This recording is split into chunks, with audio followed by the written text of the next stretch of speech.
LOP in the building. My life been a movie, I should've filmed it. Nicely with the pen game. Pops taught me the spit game. Get your cameras ready, we heavy catch when I'm in frame. Produk, opinionated, but I'm coming through smooth with it. I be kicking facts, you could Google it. From the block to the booth, hear the truth, just another lane lock. I'm a Crown Heights legend, still repping the same block.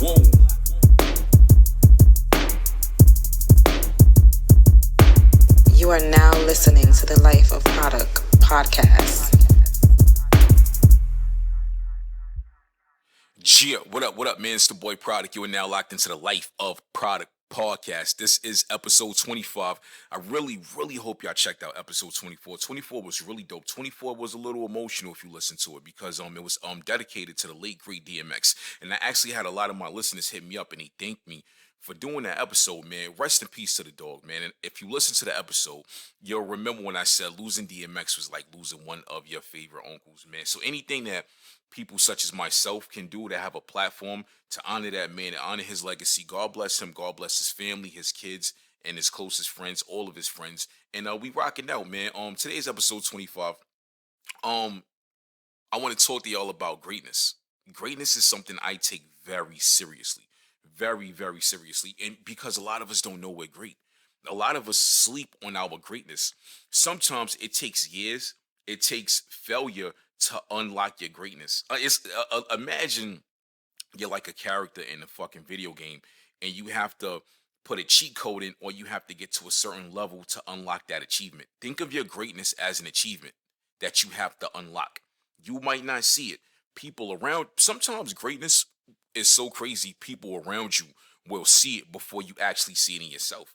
Why is that? Why the fuck don't we recognize it? And a lot of us have recognized our greatness early on in life. And the crazy thing about it, people on the outside tend to confuse that with us being cocky.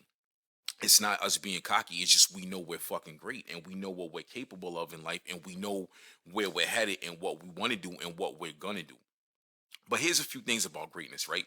To be great, you have to understand greatness. A lot of us don't understand it. You have to look, watch, and listen to be great. Sometimes you have to talk less, say less. Real talk. Sometimes to be great, you have to say less. Understanding greatness means you understand it doesn't happen overnight. You know what I'm saying? If it happens overnight, don't trust that shit. You know what I'm saying?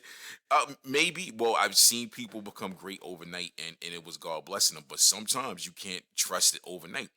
That might be a test from the universe and it might get taken away from you and you might be in a worse situation than you were before the greatness hit you.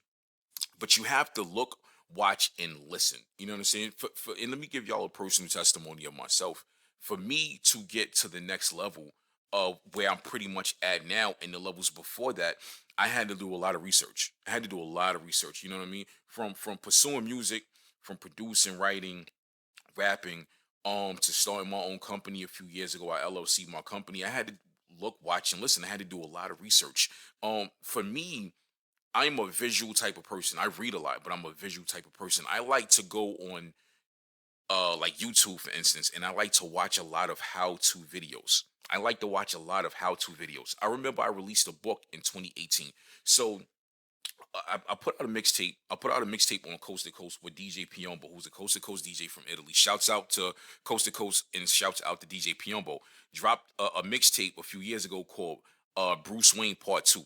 So the one before that did pretty good. I actually did that one with a DJ from Florida, who I'm actually not really that cool with anymore because he went on like a whole I hate Obama, I'm a Republican, I love Trump rant, which was kind of weird for me. Like we kind of had like I wouldn't say falling out, but we had words.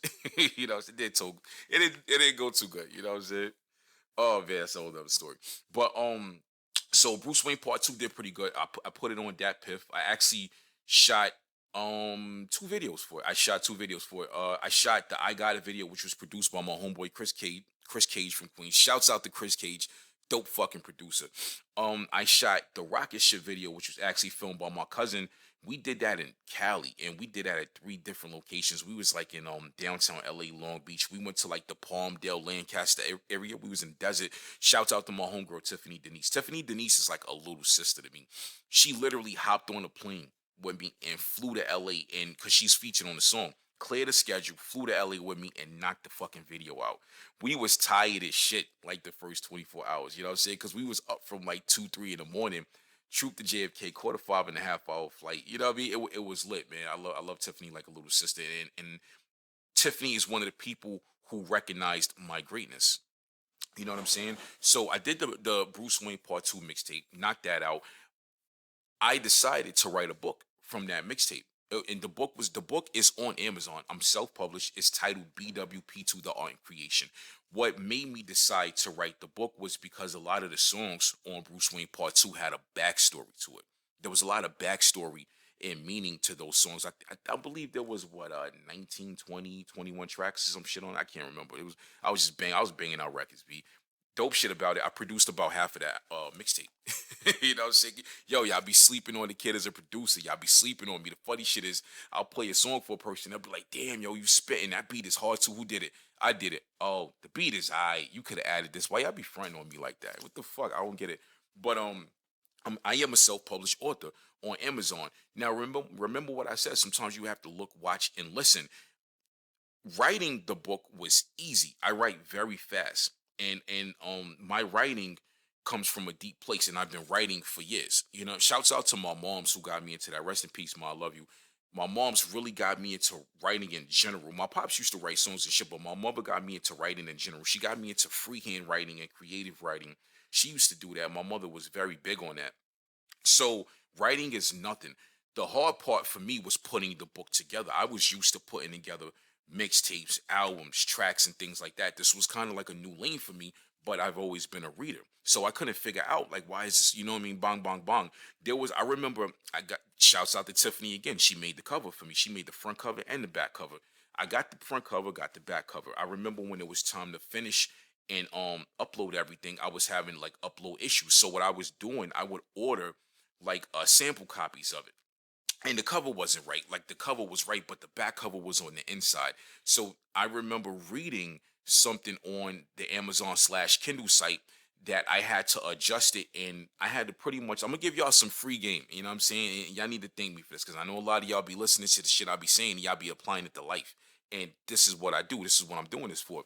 I had to open up a file, I believe a Word file, take the two covers and line them up and adjust it. So that way I had to save it as a PDF after that, send it off. So that way when the book was printed, it was able to print with the cover on the front and the back cover overlaid to the back. And at first I couldn't figure out what I was doing wrong. But like I said, I look, watch, and listen. I actually watched a video on somebody else who was a self-published author who had to do the same thing. And I cannot remember the person's page. I will give y'all the person's page. But you have to look, watch, and listen. So things from that situation to other situations, I will sit for an hour, 2 hours straight going down the rabbit hole, reading and watching how-to videos to get a lot of things done. Because I believe in saving money. When you're a small business owner, which I am a very small business owner, you have to penny pinch. You have to save every dollar.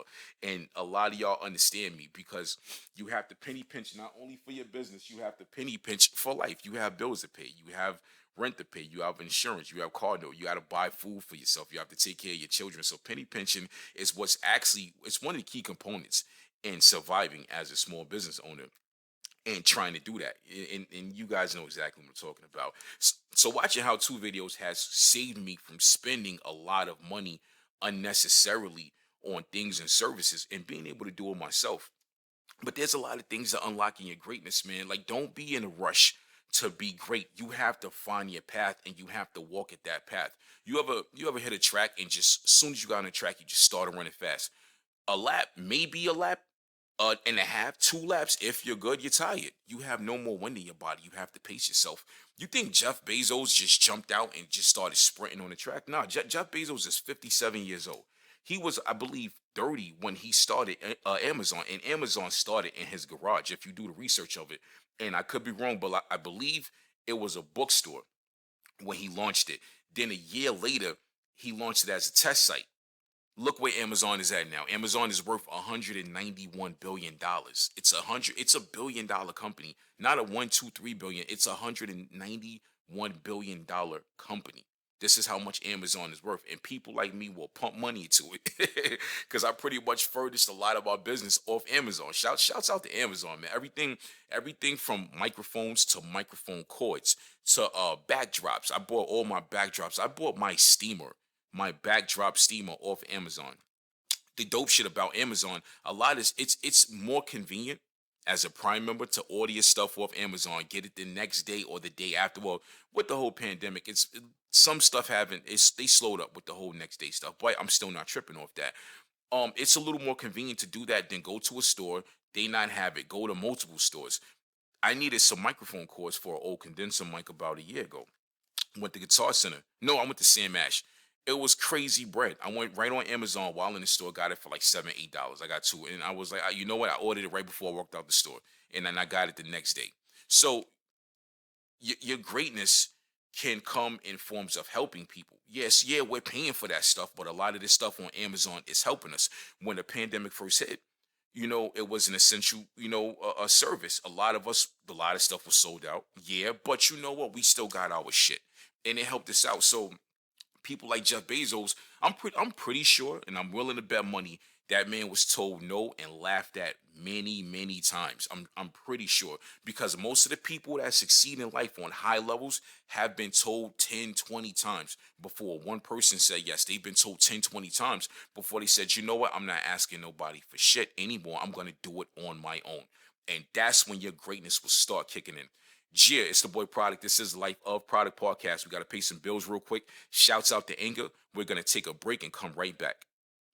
Yeah, what up, man? It's the boy Produk. We are now back with the Life of Produk podcast. This is episode 25. We are talking about greatness today. I was actually excited to do this one because this is something that's been heavy on my heart for a long, long time. When it comes to talking about greatness is some serious shit, and it's something that a lot of us take for granted.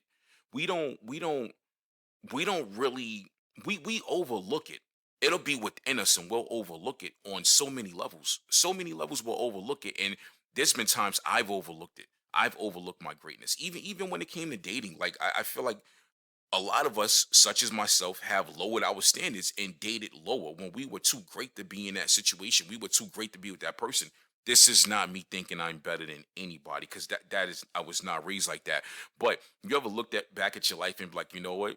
Fuck was I thinking? You know what I'm saying? You ever looked at your life and was doing something you shouldn't have been doing and be like, I'm too good to be doing this? You're great. That's part of your greatness knocking on your brain like, stop. You're too good for this. You deserve better. You should not be doing this. Greatness comes in many forms. As parents, we need to recognize the greatness in our children. We need to recognize. I think I told you guys before.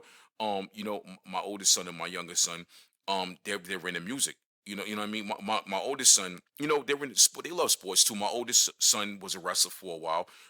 We box now. I train him. I take him to the gym. We hit the bag. We do drills and things like that. My oldest son, I taught my oldest son how to produce when he was younger. When I used to have my crib in Queens, I had a studio in there. So when he was before going into 5 years old in kindergarten, he used to come in the studio. I was off Friday and Saturdays. He would make like a little tent and like a little bed thing with the blankets, and he would fall asleep every Friday night while I was in there writing. I would be in there producing. So I got him into producing when he was about 6 or 7 years old. The first form of producing I showed him was on the keyboard, and I bought him an Android phone at the time, and he downloaded apps to produce it. He used to like play his beats for me. You know what I'm saying? Yeah, they wasn't that great at the time, but I saw the potential in it. So when I moved to Jersey, he was a drummer. He played drums, and they would do like one concert a month, and he was really nice with it. He got really, really good at it. And from that, he's producing now. He has FL Studio. I bought him a couple MIDI keyboards and things like that. He's banging out beats. He's rocking out. He's on Cymatics downloading samples. He's doing his thing, and he's learning how to mix. I recognized his greatness early on. And not only did I recognize his greatness, I recognized the love that he had for what he's great at. You understand what and that's another thing too. You have to have a love for what you're great at. You could be great at something but not have a love for it. If you're great at something and you don't have a love for it, it's a whole waste. It's a waste. Because if you don't have the love for it by a certain age, it's going to kind of be hard for you to find the love for it. It's going to be hard for you to grow that love for what you're great at. You might be so consumed doing other things. What you're great at might seem boring to you. It might be something where you feel you won't make money at it. But if God gave you this talent, if God gave you this greatness, there is a way for you to make money for it. It might take you a good amount of years to get there, but you're gonna get there. So, in me as a parent and recognizing the greatness in my kids, my youngest son plays keys and he plays violin. He's great. My youngest son at a certain age started learning how to read music. His ear for music is amazing. He could hear a note on the radio and replay it on a keyboard. So the crazy thing is, last year for his birthday, I bought him a keyboard. I think a 70. I bought him a 76 key keyboard. This year, his birthday is actually this week. Yeah, shouts out to my son. Happy birthday in advance, kid. Turn up is real. I bought him a violin. You know what I mean? And I bought him a really, really nice violin because he plays both, but he loves keys and strings more. So he's been off the violin for a while now, time to get back into it. He's been on the keyboard. I recognize his greatness early on. And it was great going to my son's concerts. They were always he used to go to um was Cicely Tyson middle school. So when he was in Cicely Tyson middle school, and he was actually in Cicely Tyson elementary school as well. That is a performing arts school in East Orange, New Jersey. Shouts out to the staff there. Shouts out to the music department. They are incredible, and they really work with these kids. They really put their best foot forward in teaching kids how to write music, teaching these kids the ins and outs of actually playing instruments. So they would do like one concert a month. They would do one concert a month. The kids would have to dress up. This is how real it was. The kids would have to put dress pants on, dress shoes, dress shirts. And you know what I mean? It was dope. It was dope. The environment, the energy, and the kids loved it. The kids loved it. I never seen not one kid have a problem with it when I would go to the shows and the concerts and things like that. And my son is really good at it, and I see his potential. I've seen his potential and his greatness with that before he did it. Before he even started it, we would listen to music. I would play beats. We listened to the radio. The way he would hum the music, I knew he was gonna have a love for it. Same thing with my daughter. Yeah, I bought my daughter guitar recently for her birthday. My daughter loves guitar. She loves it. But my daughter also has a greatness not just for music. She's an artist. When my daughter was little, I spent a lot of money on paint sets, art sets, all kind of stuff, art supplies. Listen, if she wanted, she gets it, and that's real talk. I don't think twice. I'm not one of those parents that say, "Let me think about it." Fuck that. You want it? Send me the Amazon link and let's order it. We'll go to the store, we'll pick up shit. Because my daughter is great. My daughter does a lot of freehand drawing. My daughter is into anime, so she wants to create her own anime. So it's so real. We have talks. I sit down with my daughter. We have talks about anime styles. We look at older cartoons. I teach her about I taught her about Vampire Hunter D, how the anime style of those older cartoons look different from the anime style of today. Slightly, the colors are different. It was a little more dull. I showed her stuff like Akira, and she's into Naruto. She loves Dragon Ball Z, but she's more into Naruto and things like that. She's in Hero, Academia. I don't know, I'm saying it wrong. Shit like that. She likes Bleach and things like that. I sit my daughter down and we have real conversations about NFTs and things like that. And a lot of y'all don't really know about NFTs, but NFTs is the wave now, and it ties into crypto. And with any artist listening now, I'm dropping free game on y'all. If you are an artist, you could be an artist that draw by hand. You can draw on a tablet, an iPad. You can do digital work. You can be a photographer. Google NFTs and start studying it. Study it. I made my daughter study NFT. She hasn't made an NFT yet, but she's gonna get into that. And I told her, and I gave her some of the best advice I could. I said, when it comes to getting into the whole NFT stuff, make sure you're ready. I said, you're great with art now, but I don't think you're ready with NFTs. I said, but when you are ready with NFTs, I'm going to put my best foot forward, and I'm going to help you on every level that I can when it comes to it, to creating it, to selling it, to understanding it. The good thing about NFTs, even though I can't draw a stick figure to save my life. I'm gonna keep it real. I'm horrible when it comes to. I'm horrible. When I was a kid, I used to get the tracing books, the coloring books, and I couldn't even do that shit. I'm bad at that shit. The good thing at it, she's great at that. And the good thing about me, I understand a lot when it comes to cryptocurrency. I understand about how to buy it. I understand about the platforms, which apps to use. I understand about gas fees. And this is the knowledge that you need when it comes to NFTs. So, listen, she can handle the art part. Daddy handles the business part whenever she's ready. And this is what I'm here for. Like, I recognize my greatness wasn't just me being a rapper. It wasn't just me being a businessman. It wasn't just me being a writer, a producer. My greatness was helping people understand their greatness. My greatness is also pushing people to the line and to the levels of greatness that they need to be at. They might not see it, but when I see it, I'm going to push you there. And I told y'all, I am the inspiration dealer. That's my job.